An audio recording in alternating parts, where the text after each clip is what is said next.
Luc, chapitre 13. À ce moment-là, quelques personnes qui se trouvaient là racontèrent à Jésus ce qui était arrivé à des Galiléens dont Pilate avait mélangé le sang avec celui de leur sacrifice.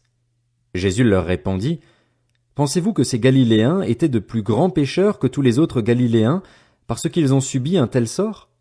Non, je vous le dis. Mais si vous ne changez pas d'attitude, vous périrez tous de même. Ou bien ces 18 personnes sur qui la tour de Siloé est tombée et qu'elle a tuées, pensez-vous qu'elles étaient plus coupables que tous les autres habitants de Jérusalem? Non, je vous le dis. Mais si vous ne changez pas d'attitude, vous périrez tous de même. Il dit aussi cette parabole. Un homme avait un figuier planté dans sa vigne. Il vint y chercher du fruit et il n'en trouva pas. Alors il dit au vigneron, Voilà 3 ans que je viens chercher du fruit sur ce figuier et je n'en trouve pas. Coupe-le. Pourquoi occupe-t-il la terre inutilement? Le vigneron lui répondit, Seigneur, laisse-le encore cette année. Je creuserai tout autour et j'y mettrai du fumier. Peut-être à l'avenir donnera-t-il du fruit. Sinon, tu le couperas. Jésus enseignait dans une des synagogues, le jour du sabbat.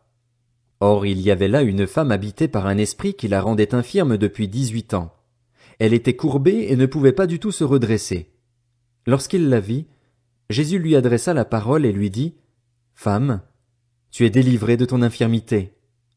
Il posa les mains sur elle. Immédiatement elle se redressa, et elle se mit à célébrer la gloire de Dieu.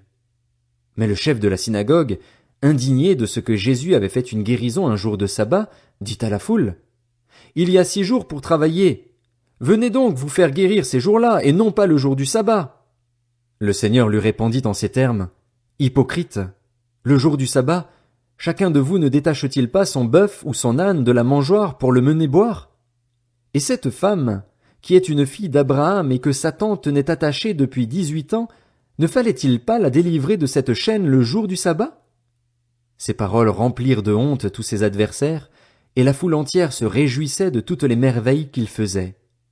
Il dit encore, À quoi le royaume de Dieu ressemble-t-il et à quoi le comparerai-je? Il ressemble à une graine de moutarde qu'un homme a prise et plantée dans son jardin. Elle pousse, devient un grand arbre, et les oiseaux du ciel habitent dans ses branches. Il dit encore, À quoi comparerai-je le royaume de Dieu? Il ressemble à du levain qu'une femme a pris et mis dans 3 mesures de farine pour faire lever toute la pâte. Jésus traversait les villes et les villages, et il enseignait en faisant route vers Jérusalem. Quelqu'un lui dit, Seigneur, n'y a-t-il que peu de gens qui soient sauvés? Il leur répondit, Efforcez-vous d'entrer par la porte étroite. En effet, je vous le dis, beaucoup chercheront à entrer et ne le pourront pas. Quand le maître de la maison se sera levé et aura fermé la porte, vous qui êtes dehors, vous commencerez à frapper à la porte en disant, Seigneur, Seigneur, ouvre-nous. Il vous répondra, Je ne sais pas d'où vous êtes. Alors vous vous mettrez à dire, Nous avons mangé et bu devant toi, et tu as enseigné dans nos rues. Il répondra, Je vous le dis, je ne sais pas d'où vous êtes. Éloignez-vous de moi, vous tous qui commettez l'injustice. C'est là qu'il y aura des pleurs et des grincements de dents, quand vous verrez Abraham, Isaac, Jacob et tous les prophètes dans le royaume de Dieu et que vous serez jetés dehors. On viendra de l'est et de l'ouest, du nord et du sud, et l'on se mettra à table dans le royaume de Dieu. Certains parmi les derniers seront les premiers, et d'autres parmi les premiers seront les derniers. Ce même jour, des pharisiens vinrent lui dire, Va-t'en, pars d'ici, car Hérode veut te faire mourir. Il leur répondit, Allez dire à ce renard, Voici, je chasse les démons et je fais des guérisons aujourd'hui et demain, et le 3e jour j'aurai fini.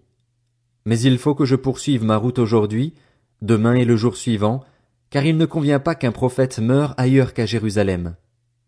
Jérusalem, Jérusalem, toi qui tues les prophètes et qui lapides ceux qui te sont envoyés, combien de fois j'ai voulu rassembler tes enfants comme une poule rassemble sa couvée sous ses ailes, et vous ne l'avez pas voulu. Voici que votre maison vous sera laissée déserte. Je vous le dis, vous ne me verrez plus jusqu'à ce que vienne le temps où vous direz, Béni soit celui qui vient au nom du Seigneur.